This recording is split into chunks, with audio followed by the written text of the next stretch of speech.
eh ben, ce dessin-là, bon, bah, je l'ai fait hier pour le journal daté d'aujourd'hui, et puis finalement, eh ben, j'ai fait exprès, comme les députés ils sont sur le point de peut-être voter la reconnaissance d'un État palestinien, bon, bah, du coup, je me permets de voir et de penser aussi à la manière dont les Palestiniens sont morcelés, coupés en rondelles et tout ça.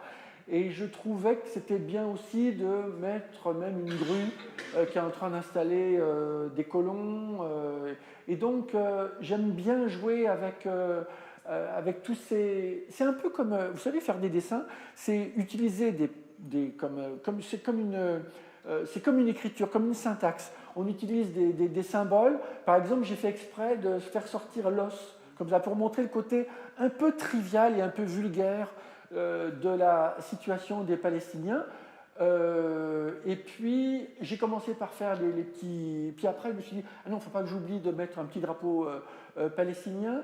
Et puis, j'ai fait exprès qu'il y ait un côté un peu bienveillant, mais lui, on sent bien qu'il hésite. Et donc, c'est pas gagné, voilà. Et puis, il y a un petit côté, on se prend pas au sérieux avec le petit drapeau planté dans le... voilà. Et donc, et puis, j'oublie pas quand même que c'est quand même un univers de grenades. On ne sait pas si c'est une grenade ou israélienne ou peut-être du Hamas. Donc, le dessin est aussi là pour créer une équivoque. Et pendant que j'étais au bar tout à l'heure, je regardais mes mails, et puis je voyais que le rabbin de Strasbourg, mais ça c'est tous les jours, hein, j'ai droit à ça tout le temps, le rabbin de Strasbourg râlait après mon dessin, mais bah, il n'était pas content. Et il a le droit, hein, je veux dire, il a le droit de pas être content. Et par exemple, un État palestinien est caché dans ce dessin, sauras-tu le retrouver? Bon, ça, c'est pas sûr qu'il soit content non plus, vous voyez. Non, mais dans la même semaine, hein, j'ai l'habitude, hein, je me fais traiter d'antisémite, d'islamophobe, d'antichrétien. Il n'y a pas longtemps, j'étais devant le juge parce que j'avais fait un dessin sur le pape Benoît XVI. Heureusement, j'ai été inculpé, mais après j'ai été relaxé. Voilà, donc c'est pas. Voilà. Moi, mon boulot, c'est d'essayer de penser un peu librement. Et si j'ai envie de dire que les petits poussets du Proche-Orient, bah, ils sont la main dans la main, et qu'il y a des gens du Hamas qui ne sont pas toujours bienveillants. Et donc, moi, mon boulot, c'est d'essayer En fait, je fais plaisir à personne dans l'histoire. Mais mon boulot n'est pas de faire plaisir. Mon boulot, il est de faire partager des opinions qui sont les miennes, qui sont les vôtres, qui sont partagées ou pas partagées, pourvu qu'au bout du compte, on arrive finalement à trouver une matière pour dialoguer et puis mieux comprendre, mieux apprendre. Et c'est vrai que quand je vois des profs de français, des profs, là dans quelques jours, je vais devant une classe, et ben je suis avec une classe d'économie, une classe de français, Et en fait, les profs souvent me disent que des fois, quand ils montrent une image, les doigts se lèvent plus facilement, les bouches se délient plus facilement, les langues se délient plus facilement. Et donc, c'est intéressant et à la fois, tout en fustigeant le Hamas ou fustigeant les atteintes contre les Palestiniens, ça ne m'empêche pas non plus, avec l'association que j'ai créée qui s'appelle Cartooning for Peace, d'être très vigilant et que, par exemple, en ce moment en Hongrie, il y a un journal qui s'appelle Barricade et qui incite à l'antisémitisme et qu'il y a marqué envahisseurs du pays, oui, ils le feront, d'un air de dire, oui, les Juifs vont envahir la Hongrie. C'est un journal de Budapest. Et il y a même un autre numéro de ce journal qui s'appelle toujours Barricade. Ça reprend la photo de l'évêque Geller qui, lui, a évangélisé Budapest. Et puis, pour montrer qu'ils sont occupés, entre guillemets, il y a le chandelier à 7 branches. Donc, c'est quand même évidemment qu'on passe notre temps à être très à l'écoute de cette société qui est toujours en train de bouger, de se suspecter ou des fois de déraper. Quand je vois le Zara durant l'été, qu'est-ce qui est passé par la tête du gars, du chef de collection, de mettre sur les cintres des pyjamas rayés avec l'étoile de David. C'est ahurissant. Et là, je vais vous montrer d'autres dessins. Alors, on est dans la Palestine parce que, comme j'ai plein de dessins à vous montrer sur la Palestine. Ça, c'est un dessinateur de Ramallah. Alors, l'association qu'on a créée avec Kofi Annan s'appelle Cartooning for Peace, Dessin pour la paix. On mélange des dessinateurs, des chrétiens, des juifs, des musulmans. Et je trouve que ce dessinateur, et des agnostiques, hein, bien entendu, et des athées, on a même un mormon, pour vous dire que c'est ouvert, il décline dans ses dessins. Baha Bukhari, il travaille à Ramallah, donc en Cisjordanie. Et depuis Ramallah, dans le journal Al-Ayam, il fait des dessins où il montre souvent le mur de séparation entre les Israéliens et les Palestiniens.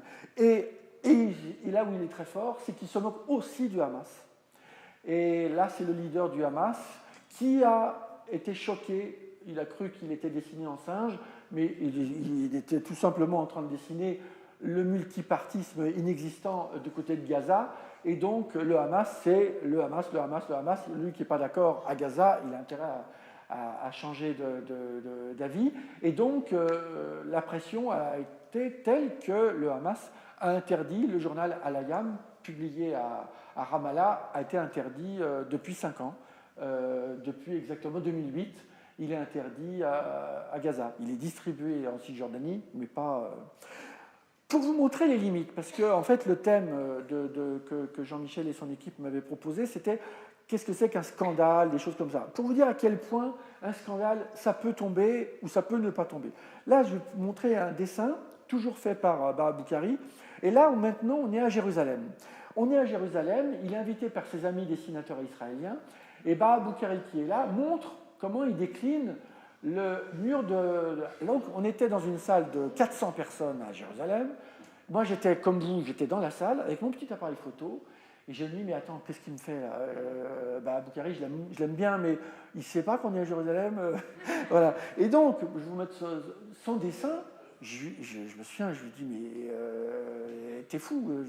Donc, j'ai pris mon appareil photo, je l'ai pris en photo parce que je me suis dit, quand même, il va se faire lyncher tout à l'heure, il va mourir. Moi, j'aurai un scoop, comme ça, j'aurai un... Et donc, pour vous dire à quel point, si lui, il montre un dessin comme ça à Paris ou à Marseille, on est dans le casse-gueule intégral. Parce qu'on dira, ah oui, évidemment, c'est un Palestinien, donc il est antisémite. Donc... On est à Jérusalem, il montre son dessin, tout le monde, dans ce moment-là, fait oh! Comme ça, il y a un grand silence, je me dis, oh là, qu'est-ce qu'il fait? Je prends l'appareil photo, je prends la photo, et à la fin de son speech, les gens applaudissent. Et ça, c'est pour vous dire qu'à Jérusalem, il y a aussi ça. Et c'est ça qui est... c'est une grande, grande leçon. Et je trouve que... D'ailleurs, Baha Bukhari qui est à gauche, il est avec son ami Kishka qui est à droite, devant Jérusalem. Je veux dire, et Kishka, en plus, passe son temps à faire une main tendue avec ses amis palestiniens, où il décide, regardez ces deux ailes, moi mon papa est noir et ma maman est blanche, moi c'est l'inverse. C'est fédérateur, c'est mignon comme tout, voilà. Et si un autre dessinateur palestinien veut faire un scandale, celui-là il s'appelle Khalil Abou Arafeh, et vous voyez là au-dessus, là c'est le mur de séparation. Il travaille dans ces conditions. Il travaille dans le journal Al-Quds, qui est à Jérusalem-Est, et lui, qui fait des dessins même aussi contre le Hamas. Regardez, quand il déchire le drapeau palestinien, le Hamas, et son frère est du Hamas. Et quand il est allé voir son frère en prison, il s'est fait cracher dessus par tous les copains du Hamas. C'est-à-dire qu'il est pro-Fatah, pro-OLP, mais il a le courage de faire des dessins. Évidemment, il met un pied à Gaza, il ne termine pas la journée. Hein. Mais quand son frère était en prison, il était... Bon, donc on arrive quand même à faire des rencontres avec des dessinateurs. Là, c'était à Jérusalem-Est, où on montrait... Alors oui, c'était très simple. C'était pas mal d'ailleurs, comme des pinces à linge, les dessins volaient comme ça dans les jardins de l'Institut français, et c'était vraiment un moment magnifique où on arrive régulièrement à rassembler des dessinateurs israéliens, palestiniens sans l'ombre d'un problème. Vous n'imaginez pas à quel point c'est facile de réunir des dessinateurs israéliens, palestiniens. Par contre, réunir des dessinateurs israéliens et libanais, je le fais. Nous le faisons avec l'équipe, parce que j'ai vu qu'il y avait des personnes de l'équipe de cartooning qui sont avec moi.